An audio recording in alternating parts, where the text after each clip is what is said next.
Revisando toda esta base de datos, pudimos concluir que al menos son 68 personas y no 52 las que fallecieron o los cuerpos que fueron levantados por fiscalía. Justamente de la mano de MX publicaste este reportaje muy interesante sobre lo ocurrido en Acapulco, el horror de Otis. Sabemos cómo ese huracán pues marcó un antes y un después para el tan hermoso y tan querido puerto de Acapulco.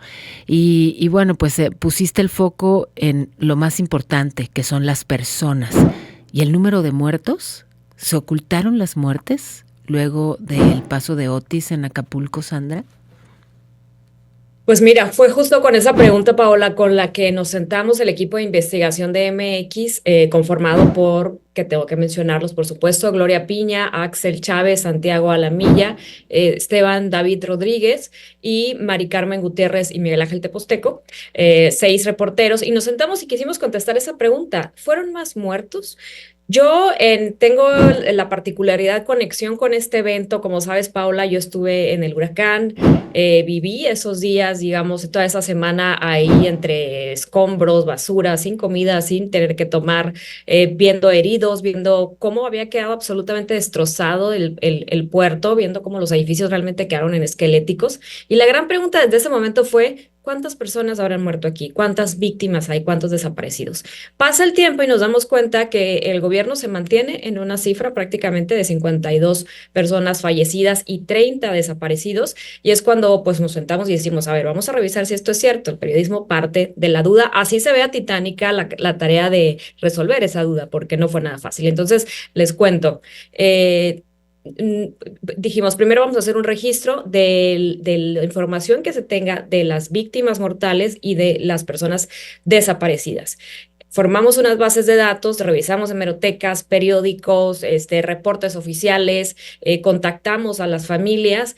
Hicimos, por ejemplo, pusimos anuncios por grupos de Facebook, hicimos formularios de Google, contratamos personas para que hiciéramos entre 300 y 500 llamadas y así poder cruzar y darnos cuenta si en el padrón oficial estaban o no estaban las personas que habían sido víctimas. Evidentemente el padrón oficial, los registros oficiales, Paola, pues no eran muy claros, nos ponían nada más las iniciales, por ejemplo, o la edad de las víctimas, y así es como íbamos cruzando hasta que nos fueran quedando personas fuera o pistas para entender si había algo más que investigar. Conforme pasó el tiempo, pues nos fuimos dando cuenta de varias cosas. Uno, que efectivamente fueron más personas las que fallecieron por Otis que lo que el gobierno nos quiso decir, y ahora voy a explicar bien el número y de dónde lo sacamos. Dos, hubo un caos absoluto en el registro y al gobierno no le importó. Tenemos testimonios de personas encargadas de funerarias que dijeron, a nosotros nos dijeron, pues ya mándenlos a cementerios ejidales sin registros, sin certificados, porque pues realmente las autoridades ni se paraban por acá. Hubo personas, conforme a estos testimonios, pues que fueron enterradas en cementerios ejidales sin registro y sin haber sido relacionados como víctimas de Otis. Tres, probablemente o presumimos que hubo más desaparecidos, más personas desaparecidas porque no concuerdan algunas de las historias que estuvimos encontrando con el padrón de personas desaparecidas, que ha sido un problemón que nos den aparte la información, ese es otro tema. Y cuatro, pues hubo toda una serie de alertas o información que pues no usaron a su favor las autoridades locales ni federales y no hicieron realmente gran cosa para prevenir estas muertes. Y me voy a lo primero. ¿Fueron más muertos en Otis que lo que nos dijeron? Sí. ¿Cómo lo pudimos comprobar? Aparte de todo este proceso que les cuento, finalmente obtuvimos y con mucho, y por mucho, insistiendo muchísimo, de la Fiscalía del Estado de Guerrero, la base de datos en la que viene dónde fueron levantando cadáveres las primeras horas después del huracán. Estamos hablando de más o menos 48 horas la mayoría. Y encontramos un listado de 68 cadáveres con nacionalidad, con causa de muerte, la mayoría asfixia y traumatismos, es decir, golpes y aplastamiento. Eh, y la localización, la mayoría pues obviamente cerca del mar, etcétera.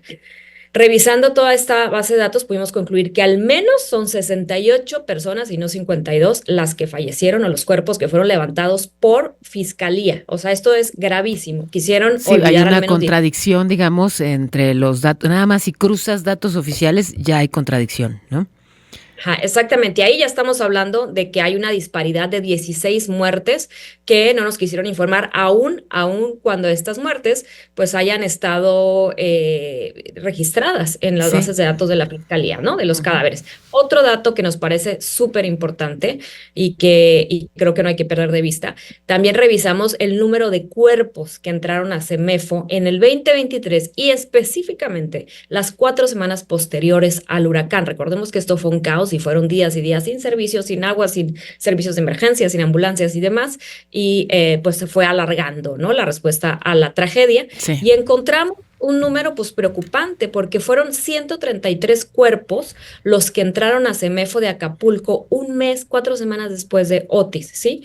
Si nos ponemos a comparar con otros años, en promedio en todo Guerrero se habían registrado 400 muertos, 400 cuerpos en CEMEFO al año.